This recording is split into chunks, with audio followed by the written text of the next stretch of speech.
जय भोलेनाथ। प्रिय भक्तजनों, इस बार वैशाख मास के कृष्ण पक्ष में पड़ने वाला ये पावन संयोग अत्यंत दुर्लभ और विशेष माना जा रहा है। वैशाख मास के कृष्ण पक्ष में इस बार मासिक शिवरात्रि और प्रदोष व्रत एक ही दिन पड़ रहे हैं और संयोगवश ये दिन बुधवार का है, इसलिए इसे बुध प्रदोष व्रत के रूप में भी जाना जाएगा। जब ये तीनों शुभ योग एक साथ आते हैं तो इसका आध्यात्मिक महत्व कई गुना बढ़ जाता है। हिंदू धर्म में मान्यता है कि मासिक शिवरात्रि के दिन भगवान शिव की पूजा अर्चना करने से व्यक्ति के समस्त पापों का नाश होता है और जीवन में सुख शांति एवं समृद्धि का आगमन होता है। वहीं प्रदोष व्रत विशेष रूप से भगवान शिव और माता पार्वती जी को प्रसन्न करने के लिए किया जाता है। जब बुधवार के दिन प्रदोष व्रत पड़ता है तो ये बुद्धि, वाणी और व्यापार में सफलता देने वाला बुध प्रदोष व्रत होता है। ऐसे अद्भुत और शुभ अवसर पर व्रत, पूजा और कथा का फल कई गुना बढ़ जाता है। तो आइए इस दिव्य और पावन अवसर पर हम आपको मासिक शिवरात्रि और बुध प्रदोष व्रत की कथा एक साथ सुनाने जा रहे हैं, जिससे आप सभी इस दुर्लभ संयोग का पूर्ण लाभ प्राप्त कर सके और भगवान भोलेनाथ की असीम कृपा के पात्र बने। सभी प्रेम से बोलिए गौरी पुत्र गणेश की जय। ओम नमः पार्वती पते, हर हर महादेव। पहले सुनिए प्रदोष स्तोत्र का हिंदी अनुवाद, जिसके बिना कोई भी प्रदोष व्रत अधूरा माना जाता है। हे समस्त जगत के स्वामी, हे सर्वदा कल्याण करने वाले, हे शाश्वत शंकर, आपकी जय हो। हे सर्वसुराध्यक्ष, आपकी जय हो। और हे सभी देवताओं द्वारा पूजित, हे सर्वसुरार्चित, आपकी भी जय हो। हे सर्वगुणातीत, आपकी जय हो। सर्ववरप्रद, आपकी जय हो। हे नित्य निराधार, आपकी जय हो। हे अविनाशी विश्वंभर, आपकी जय हो। हे समस्त विश्व में एकमात्र वंदनीय, आपकी जय हो। हे नागेंद्र भूषण, आपकी जय हो। हे गौरीपति, आपकी जय हो। हे चंद्रार्ध शेखर, आपकी जय हो। हे करोड़ों सूर्यों के समान दीप्तमान, आपकी जय हो। हे अनंत गुणाश्रय, आपकी जय हो। हे विरूपाक्ष, आपकी जय हो। हे अचिंत्य, हे निरंजन, आपकी जय हो। हे नाथ, आपकी जय हो। हे भक्तों की पीड़ा का नाश करने वाले कृपा सागर, आपकी जय हो। हे दुस्तर संसार सागर से पार कराने वाले प्रभु, आपकी जय हो। हे महादेव, मैं इस संसार में अत्यंत दुखी हूँ। मुझे अनेक चिंताएं घेरे हुए हैं, मुझ पर कृपा कीजिए। हे परमेश्वर, मेरे समस्त पापों का नाश कर मेरी रक्षा कीजिए। हे शंकर जी, मैं दरिद्रता के सागर में डूबा हुआ हूँ, महान पापों से पीड़ित हूँ, अनंत चिंताएं मुझे घेरे हुए हैं, भयंकर रोगों ने मुझे घेर लिया है, ऋण के भार से मैं दबा हुआ हूँ, कर्मों की ज्वाला में जल रहा हूँ और ग्रहों की पीड़ा से व्याकुल हूँ। कृपा करके मुझ पर प्रसन्न हो जाइए। यदि कोई दरिद्र व्यक्ति प्रदोष काल में देवेश्वर गिरिजापति की प्रार्थना करता है तो वह धनी हो जाता है।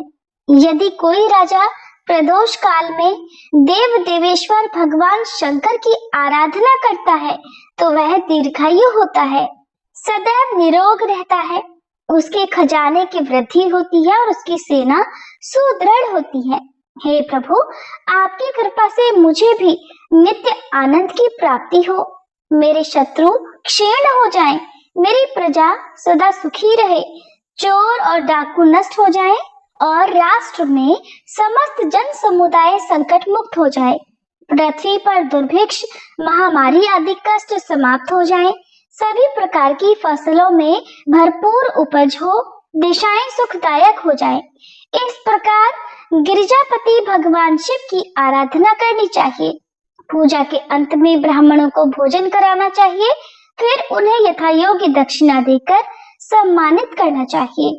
ये पूजा जो भगवान शिव के लिए कही गई है, यह समस्त पापों का नाश करती है, समस्त रोगों को दूर करती है और सभी इच्छित फलों की प्राप्ति कराती है। इति प्रदोष स्तोत्रम संपूर्णम। बुध प्रदोष व्रत की कथा के अनुसार एक बार की बात है, एक पुरुष का नया नया विवाह हुआ। विवाह के 2 दिन बाद उसकी पत्नी मायके चली गई। कुछ दिनों के बाद वह पुरुष अपनी पत्नी को वापस लेने के लिए गया। बुधवार को जब वह अपनी पत्नी को लेकर लौटने लगा तब ससुराल पक्ष ने उसे रोकने का प्रयास किया। कहने लगे कि विदाई के लिए बुधवार शुभ नहीं माना जाता, लेकिन वह नहीं माना और अपनी पत्नी के साथ बैलगाड़ी में बैठकर चल पड़ा। विवश होकर सास ससुर ने अपने जमाई और पुत्री को भारी मन से विदा कर दिया।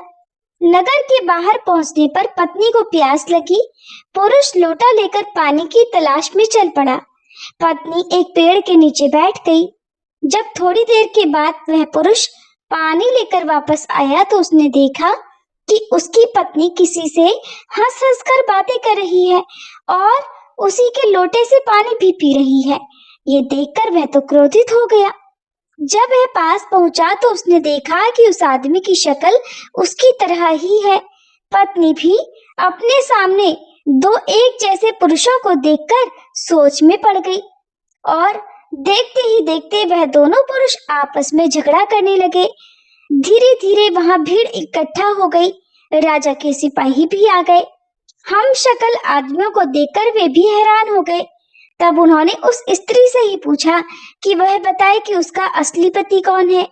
स्त्री कुछ कह नहीं पाई। तब पुरुष भगवान शंकर से प्रार्थना करने लगा कि हे भगवान, हमारी रक्षा करना। मुझसे बहुत भारी भूल हो गई जो मैंने अपने सास ससुर की बात नहीं मानी और बुधवार को पत्नी को विदा करा लिया। मैं भविष्य में ऐसा बिल्कुल भी नहीं करूंगा।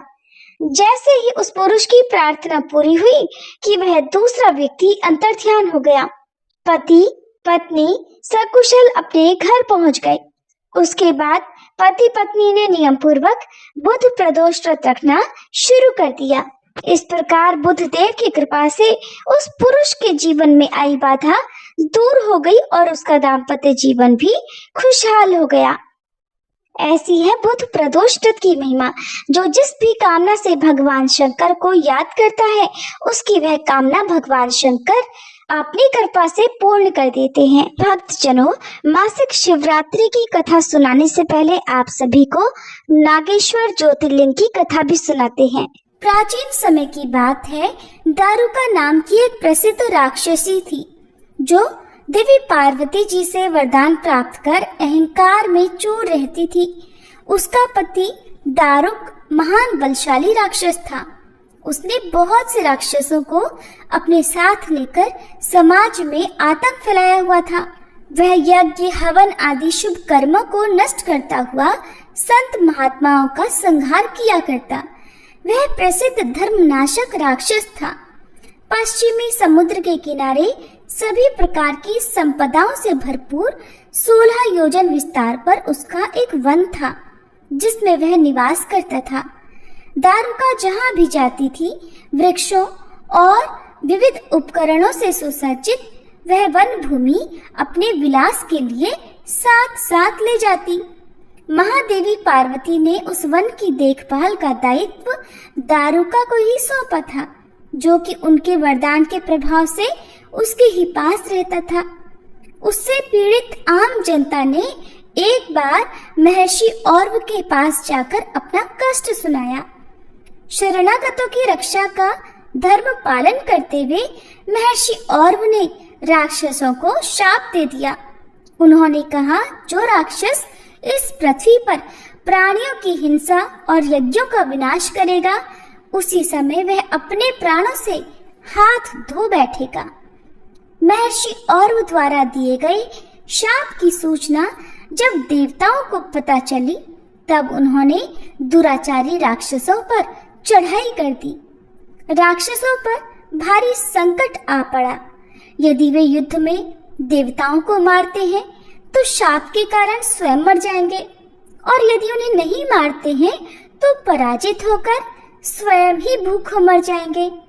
उस समय दारुका ने राक्षसों को सहारा दिया और भवानी के वरदान का प्रयोग करते हुए वह संपूर्ण वन को लेकर समुद्र में जा बसी। इस प्रकार राक्षसों ने धरती को छोड़ दिया और निर्भयता पूर्वक समुद्र में निवास करते हुए वहां भी प्राणियों को सताने लगे।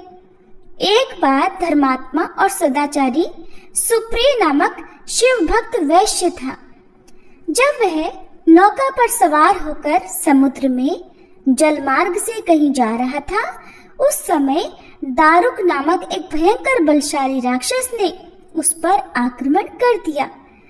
राक्षस दारुक ने सभी लोगों सहित सुप्रिय का अपहरण कर लिया और अपनी पुरी में ले जाकर उसे बंदी बना लिया। क्योंकि सुप्रिय शिव जी के अनन्य भक्त थे, इसलिए वह हमेशा शिव जी की आराधना में तन्मयता से लगे रहते थे। यहाँ तक कि कारागार में भी उनकी आराधना बंद नहीं हुई और उन्होंने अपने अन्य साथियों को भी शिव जी की पूजा के प्रति जागरूक कर दिया और वे सभी शिव भक्त बन गए। इस प्रकार कारागार में शिव भक्ति का ही बोलबाला हो गया। इधर जब इसकी सूचना राक्षस दारुक को मिली तो वह क्रोध में उबल उठा। उसने देखा कारागार में सुप्रिय ध्यान लगाए बैठा है तो उसे डांटते हुए बोला, वैश्य, तू आंखें बंद करके मेरे विरुद्ध कौन सा षड्यंत्र रच रहा है? वह जोर जोर से चिल्लाता हुआ सुप्रिय को धमका रहा था, लेकिन उन पर कुछ भी प्रभाव नहीं पड़ा। घमंडी राक्षस दारुक ने अपने अनुचरों को आदेश दिया कि इस शिव भक्त को मार डालो।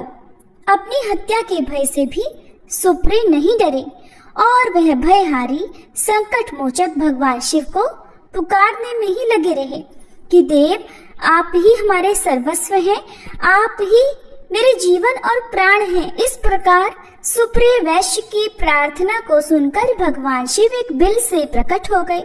उनके साथ ही 4 दरवाजों का एक सुंदर मंदिर भी प्रकट हुआ।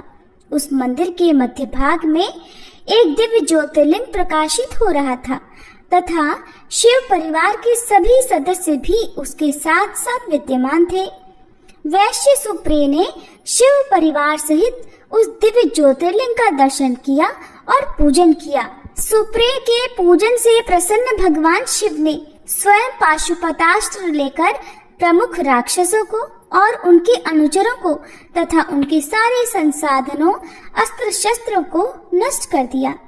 लीला करने के लिए स्वयं शरीर धारण करने वाले भगवान शिव ने अपने भक्त सुप्रिय आदि की रक्षा करने के बाद उस वन को भी ये वरदान दिया कि आज से इस वन में ब्राह्मण, क्षत्रिय, वैश्य तथा शूद्र इन चारों वर्णों के धर्मों का पालन किया जाएगा।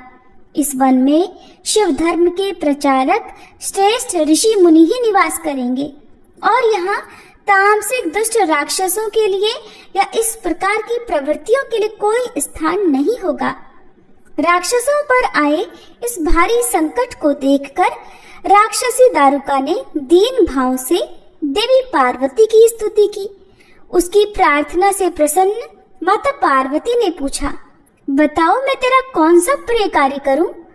तब दारुका ने कहा, माँ, आप मेरे कुल की रक्षा करें। तब देवी पार्वती ने उसके कुल की रक्षा का आश्वासन देते हुए भगवान शिव से कहा, नाथ, आपकी कही हुई बात इस युग के अंत में सत्य होगी। तब तक ये तामसिक सृष्टि भी चलती रहे, ऐसा मेरा विचार है।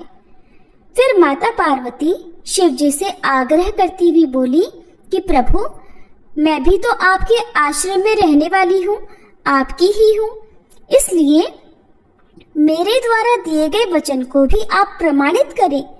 ये राक्षसी दारुका राक्षसियों में बलिष्ठ मेरी ही शक्ति तथा देवी है, इसलिए यह राक्षसों के राज्य का शासन करेगी और ये राक्षसों की पत्नियां अपने राक्षस पुत्रों को पैदा करेंगी जो मिलजुल कर इस वन में निवास करेंगे, ऐसा मेरा विचार है।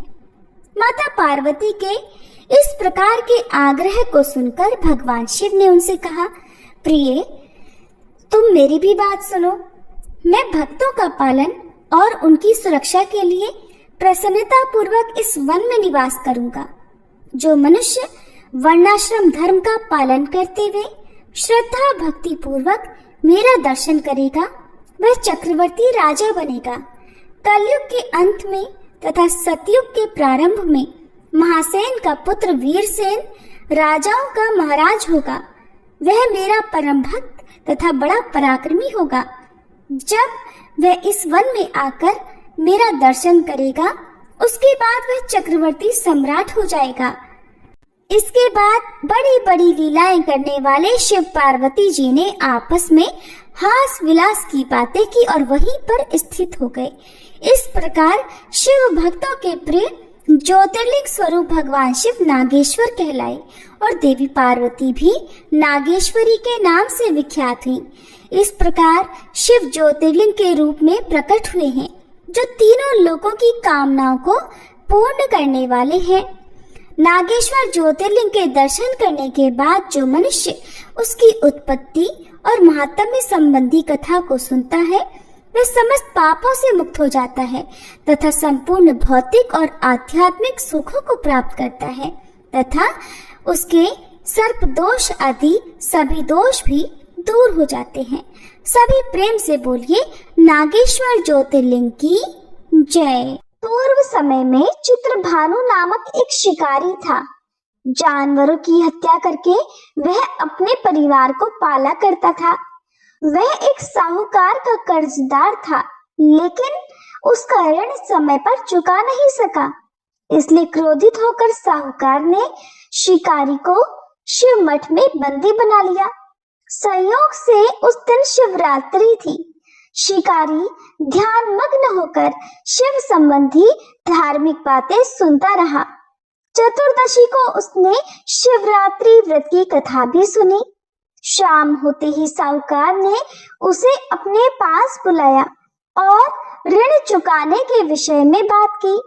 शिकारी अगले दिन सारा ऋण चुका देने का वचन देकर बंधन से छूट गया। अपनी दैनिक चर्या की तरह वह जंगल में शिकार के लिए निकला, लेकिन दिन भर बंदी गृह में रहने के कारण वह भूख और प्यास से अति व्याकुल था। शिकार खोजता हुआ वह जंगल में बहुत दूर निकल गया।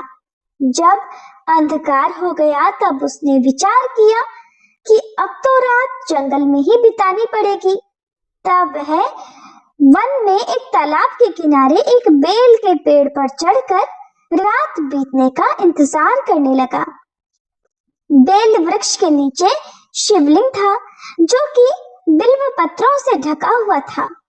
शिकारी को इस बात का पता नहीं चल सका। पड़ाव बनाते समय उसने जो टहनियां तोड़ी वे संयोग से शिवलिंग पर गिरती चली गईं। इस प्रकार दिन भर भूखे प्यासे शिकारी का व्रत भी हो गया और शिवलिंग पर अनायास ही बिल्व पत्र भी चढ़ गए। एक पहर रात्रि बीत जाने पर एक गर्भिणी हिरनी तालाब पर पानी पीने पहुंची। शिकारी ने धनुष पर तीर चढ़ाकर जैसे ही प्रत्यंचा खींची, हिरनी बोली, मैं गर्भिणी हूँ, शीघ्र ही बच्चे को जन्म देने वाली हूँ। तुम एक साथ इस तरह से दो दो जीवों की हत्या करोगे जो बिल्कुल ठीक नहीं है। मैं बच्चे को जन्म देकर जल्दी ही तुम्हारे सामने प्रस्तुत हो जाऊंगी, तब तुम मुझे मार लेना। शिकारी ने गर्भिणी हिरणी की पुकार सुनकर प्रत्यंचा ढीली कर दी और हिरणी जंगली झाड़ियों में गायब हो गई। इधर प्रत्यंचा चढ़ाने और ढीली करने के समय कुछ बिल्वपत्र अनायास ही टूटकर शिवलिंग पर गिर गए। इस प्रकार शिकारी से अनजाने में ही प्रथम पहर का पूजन भी संपन्न हो गया। कुछ ही देर बाद एक और हिरणी उधर से निकली। शिकारी की प्रसन्नता का ठिकाना नहीं रहा। समीप आने पर उसने धनुष पर बाण चढ़ाया। तब उसे देखकर हिरणी ने विनम्रता पूर्वक निवेदन किया, हे शिकारी, मैं थोड़ी देर पहले ही ऋतु से निवृत्त हुई हूँ।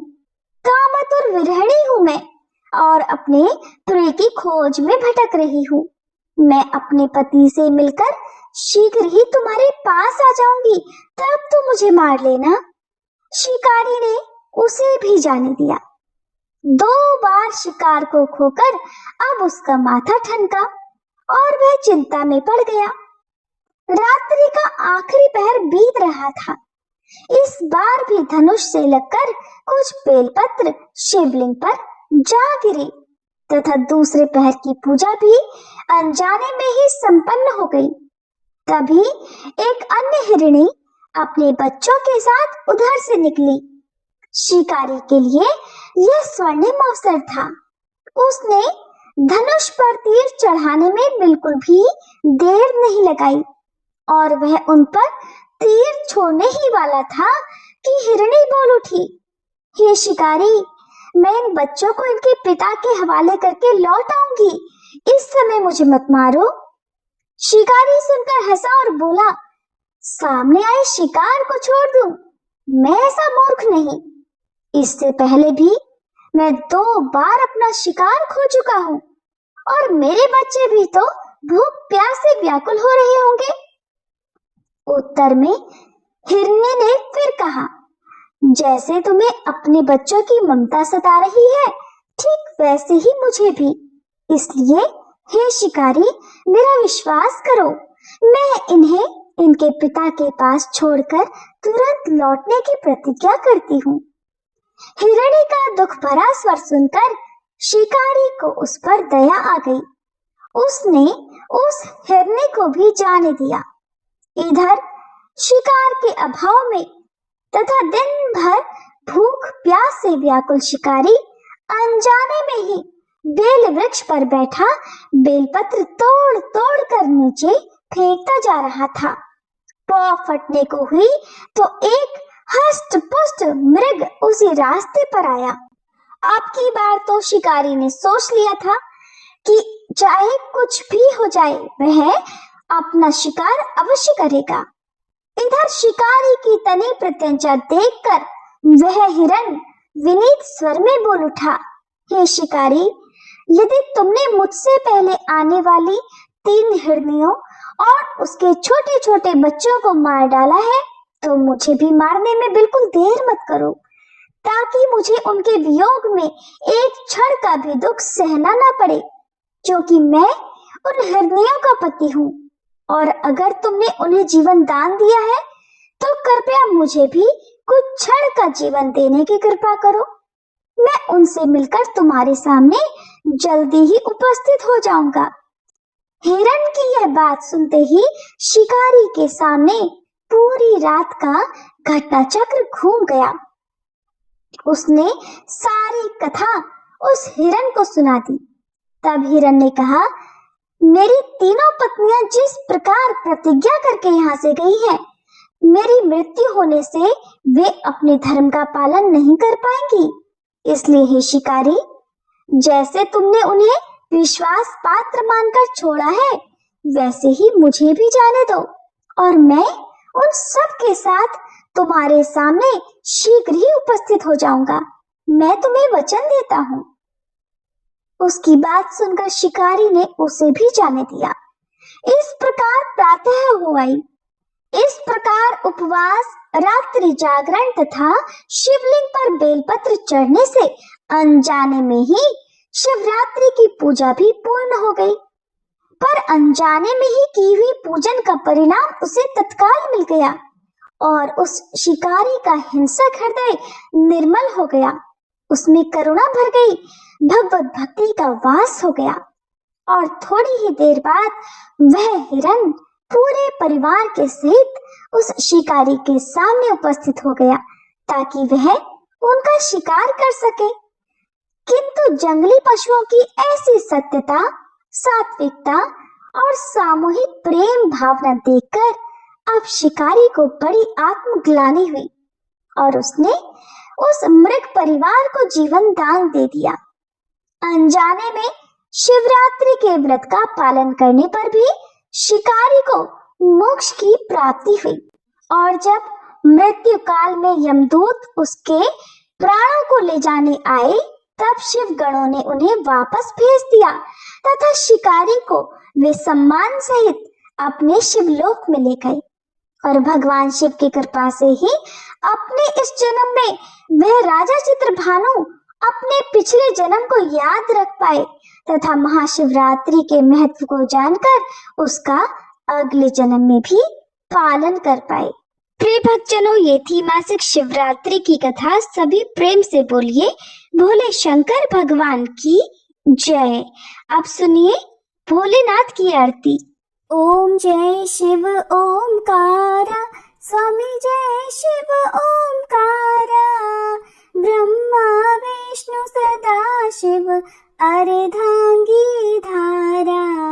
ओम जय शिव ओमकारा, एकानन चतुरानन पंचानन राजे, स्वामी पंचानन राजे, हंसासन गरुड़ासन वृषवाहन साजे।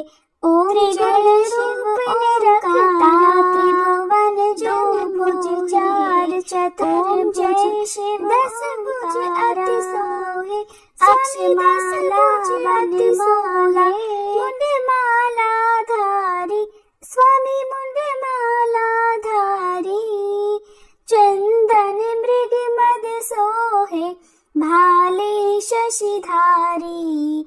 ओम जय शिव ओमकारा, श्वेतांबर पीतांबर बाघांबर अंगे, स्वामी बाघांबर अंगे, सनकादिक गरुड़ादिक भूतादिक संगे। ओम जय शिव ओमकारा, करके मध्य कमंडल चक्र त्रिशूलधारी, स्वामी चक्र त्रिशूलधारी, सुखकारी दुखहारी जग पालनकारी। ओम जय शिव ओमकारा, ब्रह्मा विष्णु सदा शिव जानत अविवेका, स्वामी जानत अविवेका, प्रणवाक्षर में शोभित ये तीनों एका। ओम जय शिव ओमकारा, त्रिगुण स्वामी जी की आरती जो कोई नर गावे, स्वामी जो कोई नर गावे, कहते शिवानंद स्वामी सुख संपत्ति पावे। ओम जय शिव ओमकारा, ओम जय शिव ओमकारा, स्वामी जय शिव ओमकारा, ब्रह्मा विष्णु सदा शिव अर्धांगी धारा। ओम जय शिव ओमकारा।